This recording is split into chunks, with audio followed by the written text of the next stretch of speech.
palestra, acho que todos gostaram bastante. E para dar sequência, eu vou fazer a próxima apresentação. Vocês estão me ouvindo bem? Acho que vou falar então também sem microfone, tá? Bom, segurança e prevenção de acidentes, né? Por que trabalhar esse tema? Nós vamos começar agora a ter uma outra realidade. Quando a gente fala em turismo ou ecoturismo, como nós vamos ver, a gente sempre pensa na questão do lazer, da sensação de prazer que a atividade é causada. Só que existe um outro lado para a prática dessas atividades, tá? Além da adoção de procedimentos para garantir a segurança pessoal e também de terceiros. Além do respeito, claro, ao patrimônio ambiental e sociocultural. Nesse caso, né, as atividades mais praticadas de turismo de aventura em unidades de conservação são estas: caminhadas e corridas, montanhismo, escalada, o canionismo, né, rapel, tirolesa, o rafting em rios e corredeiras, mountain bike e ciclismo. Então, essas são as modalidades de turismo de aventura mais praticadas nessas áreas protegidas.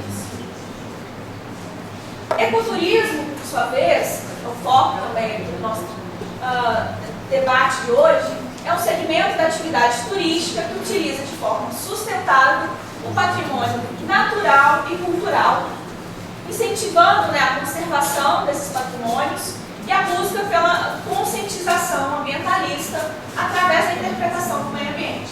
Portanto, o ecoturismo ele está associado, sim, ao turismo ecológico, mas quando a gente fala em ecoturismo, a gente não pode se preocupar só com a questão ambiental, tem a questão também cultural. E aí, isso é entendido pela fala também, quando a Fabiola disse que hoje, em unidades de conservação, a gente não pensa só nos recursos, né, naturais, mas também nos recursos humanos. Bom, quais são os acidentes mais comuns que acontecem, né, durante as práticas de ecoturismo nessas unidades? Durante a prática de arborismo, tirolesa e durante as trilhas e caminhadas. Tá? A gente pode começar a ver alguns casos reais, específicos, né, dessa realidade. Bom, como eu disse para vocês, a gente não tem muitos dados, né, quantitativos, não pelo menos sendo estudado e trabalhado pela academia. Por quê? Se a gente trabalha com turismo, a gente quer divulgar aqueles aspectos positivos. Por que então eu vou falar dos acidentes que acontecem, por exemplo, na prática de ecoturismo, sabendo que aquilo pode, de alguma maneira, prejudicar a atividade? Tá? Esses dados é de uma associação chamada Férias Vivas, eu vou explicar para vocês aqui um pouquinho sobre ela, mas na verdade, uma das poucas fontes de dados sobre a realidade desses acidentes. Tá? Esse trabalho, na verdade, realizado é de 2009, e aí vocês têm uma porcentagem de vítima, cada tipo, né, de turismo.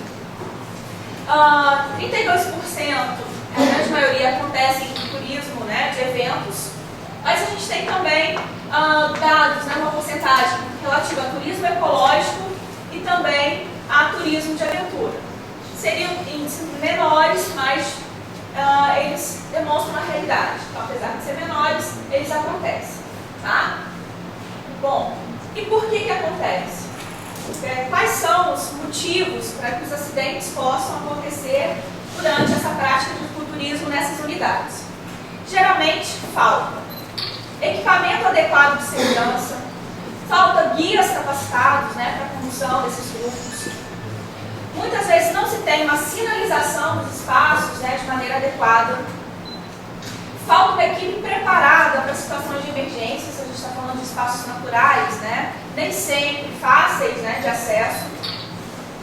Não se tem um diagnóstico físico dos pontos de visitação, então, geralmente são áreas, né, em que a atividade começa aleatoriamente, sem um planejamento. Falta levantamentos estatísticos oficiais, como eu disse para vocês, é uma realidade que não se quer discutir. E também porque não se quer discutir, né? Porque se tenta esconder, que é o receio da propaganda negativa que é gerada a partir, né, desse acidente, o que leva a esse acobertamento dessas ocorrências. Eu trouxe, por exemplo, tá, Janeiro, que tudo que nós vimos na problemática pode ser refletida nessa situação. Bombeiro orienta sobre ecoturismo após acidente em Cachoeira. Esse acidente já aconteceu em Votorantim, em São Paulo, e a recomendação, né, é evitar lugares mal sinalizados ou impróprios. Como nós vimos, essa é uma realidade, tá? Jovem caiu de uma altura de 30 metros na semana passada. A maior dificuldade na ocorrência foi justamente o acesso à vítima e, posteriormente, a retirada da vítima.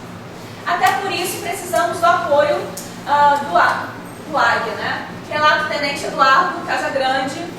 Ela reclamava de dores na região da perna. A garota deu sorte pela altura da queda, a gravidade poderia ter sido maior. Felizmente, ela não faleceu. Casos assim, segundo o tenente, são frequentes, mas não raros nessa região, tá? Para esse tenente, o principal motivo é a imprudência dos visitantes que realizam o ecoturismo aos fins de semana em locais não apropriados para a prática. O grupo de amigos entrou em um terreno particular e fechado. Não é uma falha do local, porque ele não é adequado para isso. A orientação é que os visitantes procurem parques públicos ou particulares que tenham estrutura para a realização.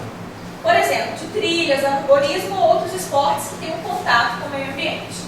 E aí, levanta uma discussão, né? De quem é a responsabilidade? É do local, mas era particular.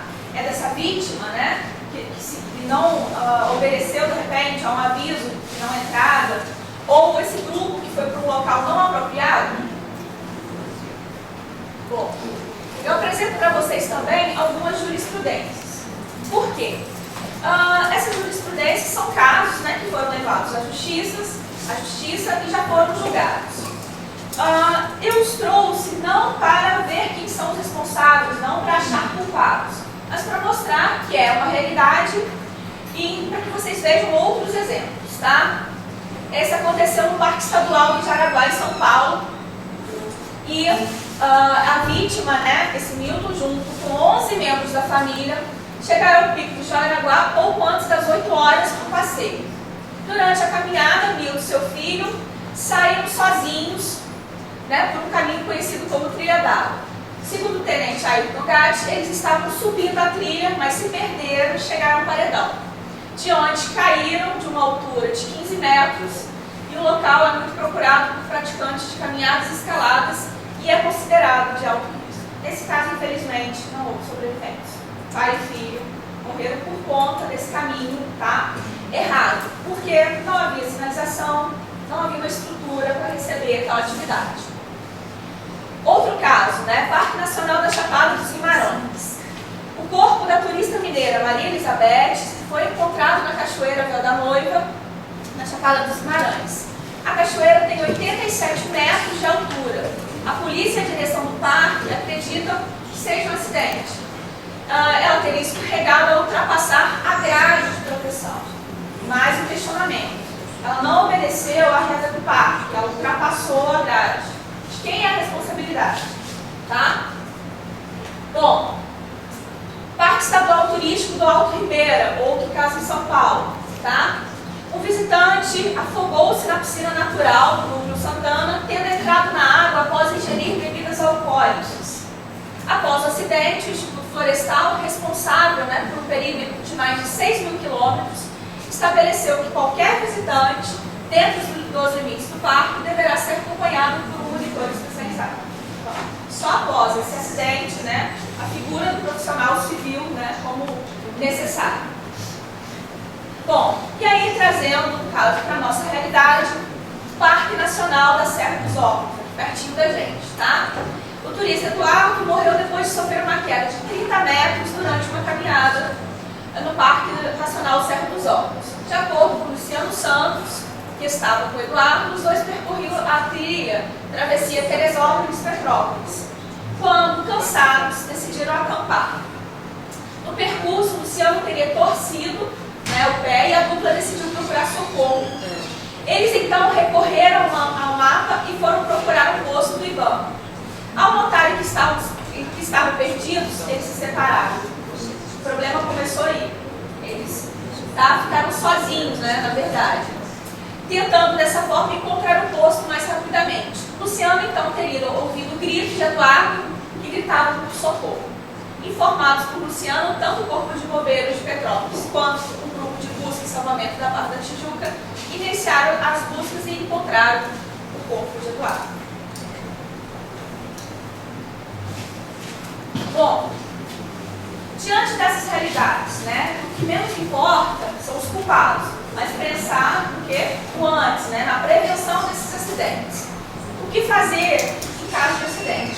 Informações essas que são importantes, tanto, né, para os profissionais que acompanham esses grupos, quanto também para os próprios turistas. Então, para todos.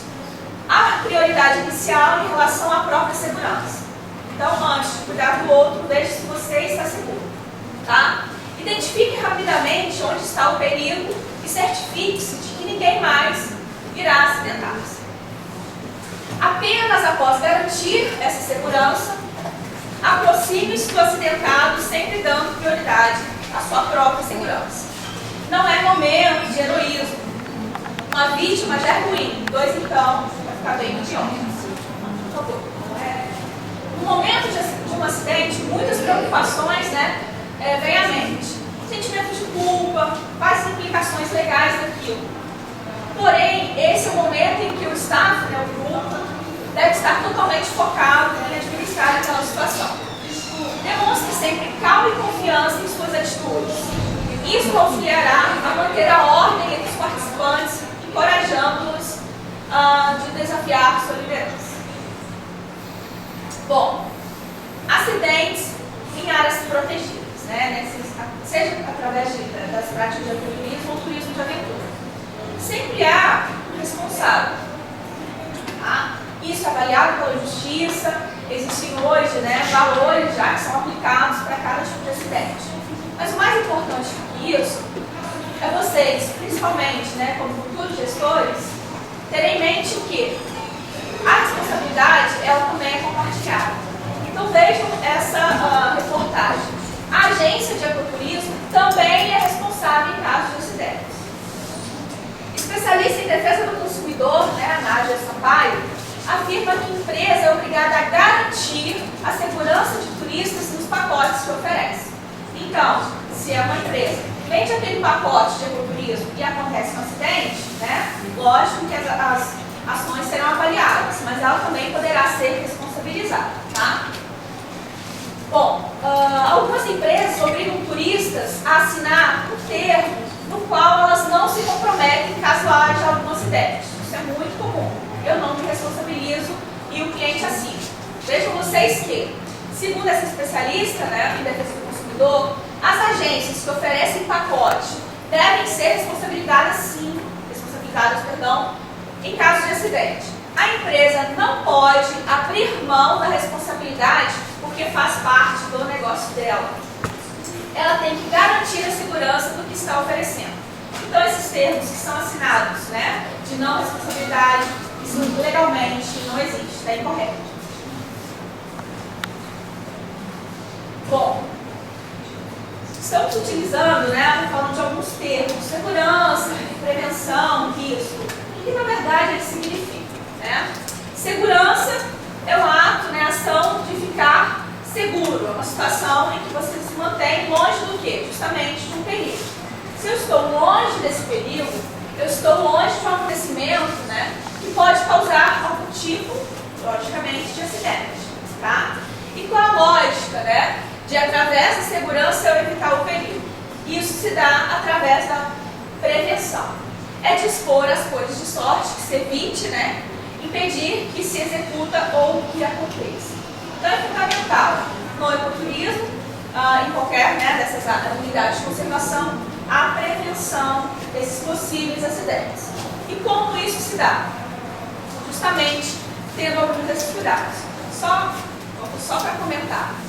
A gente fala em tanto, né, equipamentos, né, nessas práticas, e 3 são principais, e não são caros. Olha só, prudência, o conhecimento e planejamento. Ok?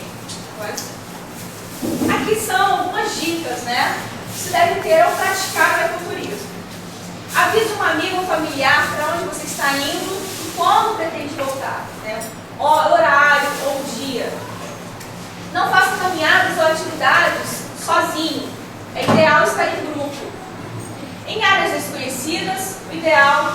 guia.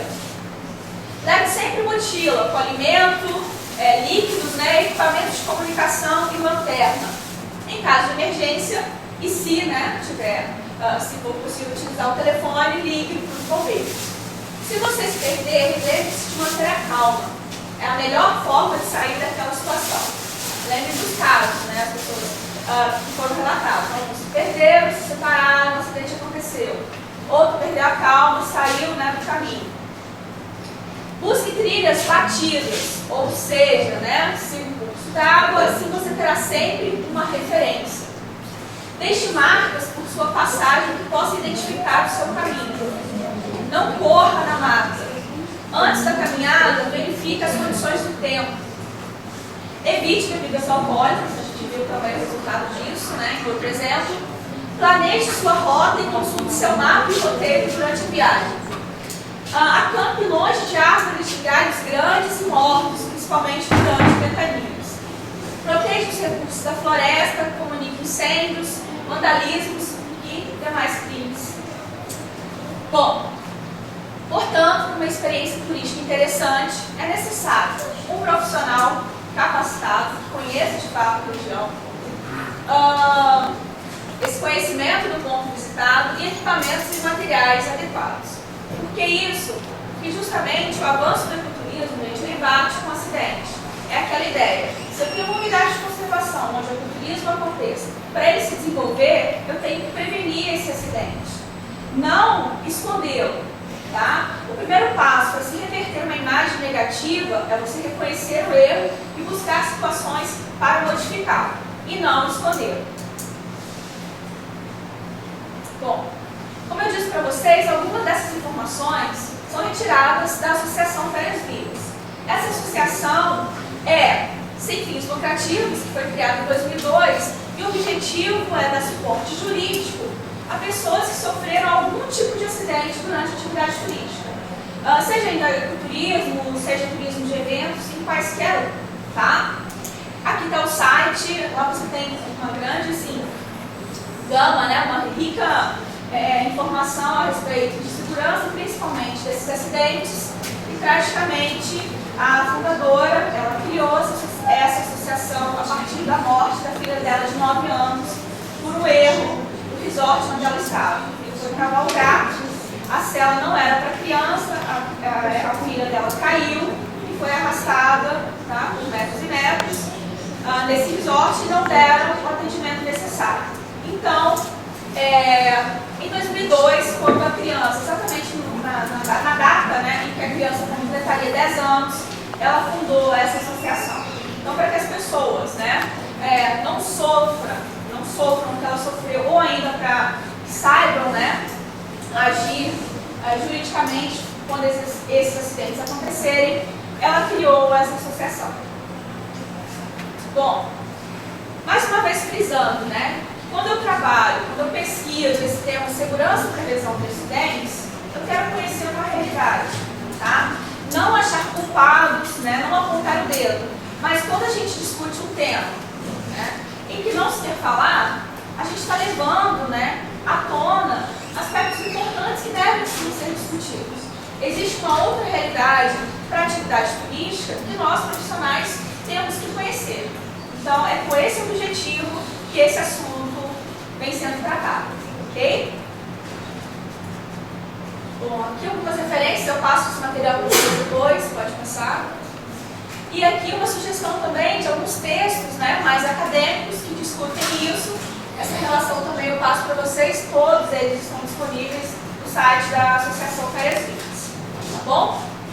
Gente, obrigada.